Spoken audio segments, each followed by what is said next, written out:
अब हम डिस्कस करेंगे फंक्शंस या फीचर्स ऑफ लेबलिंग। ठीक है, तो देखो यहाँ पर फंक्शंस और फीचर्स, अगर फंक्शंस पूछे या फीचर्स पूछे यही सारे पॉइंट्स लिखने हैं, कंफ्यूज नहीं होना है। तो सबसे पहला जो है वो है describe the product and specify it's contents. तो जो लेबल होता है ना पैकेज के ऊपर दिया हुआ, वो क्या करता है कि वो प्रोडक्ट के डिस्क्रिप्शन को बताता है, मतलब प्रोडक्ट क्या है, उसमें क्या चीज़ें दी हुई हैं, उसके कंटेंट्स को बताता है। तो मैन्युफैक्चरर जो होता है, जो प्रोडक्ट को बनाता है, उसके लिए ये तो पॉसिबल नहीं होता कि वो हर कंज्यूमर के पास पर्सनली जाके बताए कि देखिए ये मेरा प्रोडक्ट जो है ना, इसके अंदर हमने ये चीज़ें डाली हैं, ये आपके हेल्थ को कोई भी नुकसान नहीं पहुंचाएगी, इसके ये फ़ायदे हैं। ठीक है, तो ये सारी चीज़ें पर्सनली तो वो जाके बता नहीं सकता, तो वो क्या करता है, इस पूरे इन्फॉर्मेशन को वो लेबल के थ्रू छाप देता है। और जब प्रोडक्ट कस्टमर के हाथ में आता है तो इसी लेबल को पढ़ के ये सारी इन्फॉर्मेशन कंज्यूमर के पास आ जाती है, जैसे कि उसकी कंटेंट्स क्या है, प्राइस क्या है, वेट क्या है, उसको कैसे यूज़ करना है, इंस्ट्रक्शंस टू यूज़, ये सारी चीज़ें जो हैं लेबल के थ्रू इन्फॉर्मेशन कंज्यूमर को पास ऑन होती है। दूसरा है आइडेंटिफाई द प्रोडक्ट। अब ये तो पैकेजिंग में भी मैंने बताया, और मैंने आपको ये भी बताया कि पैकेजिंग और लेबलिंग जो है, इन दोनों को अलग करके समझना काफ़ी डिफिकल्ट है। पैकेजिंग, लेबलिंग बहुत हद तक पैकेजिंग का ही हिस्सा है।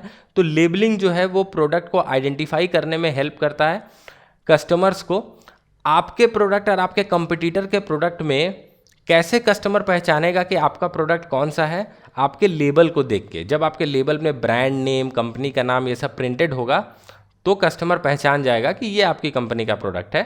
ठीक है, जैसे मैंने कैडबरी डेयरी मिल्क और अमूल मिल्क चॉकलेट का एग्जाम्पल लिया था, सेम वही एग्जाम्पल है। ठीक है, हेल्प्स इन ग्रेडिंग। अब देखो किसी भी प्रोडक्ट के काफ़ी सारे अलग अलग क्वालिटीज़ हो सकती हैं, तो आप कैसे पहचानोगे, लेबल को देखकर। जैसे कि यहाँ पर एग्जांपल के तौर पे ब्रुक बॉन्ड जो चाय बनाती है ना, उसमें रेड लेबल भी है, येलो लेबल भी है, ग्रीन लेबल भी है, 3 अलग अलग तरह के चाय है मान लो। तो आप कैसे पहचानोगे कौन सा रेड लेबल है, कौन सा येलो लेबल है, तो वो आप लेबल को देख के पहचानोगे। ठीक है, चौथा पॉइंट है promote sale. Attractive and colourful labels excite customer. Same चीज़ जो मैंने बोला कि अट्रैक्टिव पैकेज जो मैंने बोला था पैकेजिंग के टाइम पर, वो पैकेज तो अट्रैक्टिव होता ही है, उसके साथ जो लेबल उस पर चिपका हुआ होता है, जो कंपनी के लोगो, ग्राफिक्स, प्रोडक्ट का जो लोगो है वो सब जो उसमें चिपका हुआ रहता है, ठीक है, कलरफुल काफ़ी होता है, वो कस्टमर को एक्साइट करता है और उसको लुभाता है कि उस प्रोडक्ट को वो खरीद ले।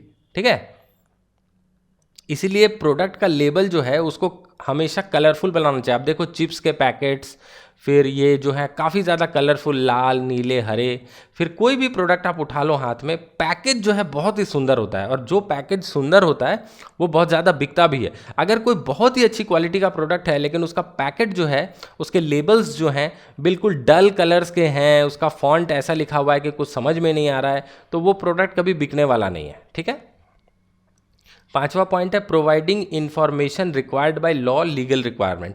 अब लॉ जो है, कानून जो है, वो ये रिक्वायर करता है, उसके हिसाब से कुछ इंफॉर्मेशन आपको प्रोडक्ट के ऊपर डालनी पड़ती है, जैसे बैच नंबर, उसके contents, maximum retail price, weight, volume, ठीक है, एक्सपायरी डेट वगैरह, ये सारी चीज़ें जो हैं आपको लीगली ये कंपल्सन होता है, आपको डालना ही डालना है। तो ये आप कैसे देते हो, लेबल के थ्रू ही देते हो। ओके, कुछ प्रोडक्ट्स में स्टैट्यूटरी वार्निंग भी आती है, जैसे मैंने आपको बताया, जैसे सिगरेट पीना हानिकारक है, टोबैको किल्स, स्मोकिंग किल्स, ये सारी चीज़ें जो हैं ये भी लेबल के थ्रू हमको प्रिंट करनी पड़ती हैं अगर ऐसी स्टैट्यूटरी वार्निंग या रिक्वायरमेंट है तो। ओके।